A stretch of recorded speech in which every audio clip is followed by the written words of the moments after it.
If you need to temporarily stop watering in just one area of your yard without shutting down the entire system, here's how to suspend a zone in a Hydrawise.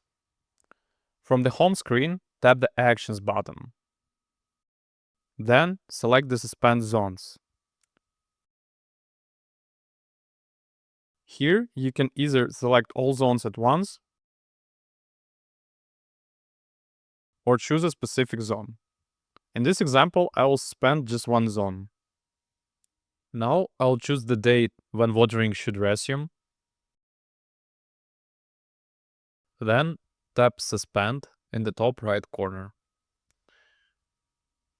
You'll now see the zone faded out with a suspension icon. That means it will not water until the selected date. In case if you need to turn it back on before that date, simply tap the suspended zone. You'll see a zone suspension notice at the top. Tap the cancel icon to remove the suspension. Once removed, the zone will return to its previous watering schedule.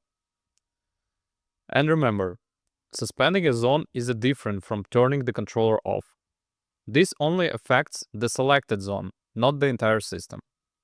And that's how you suspend a zone in Hydrawise.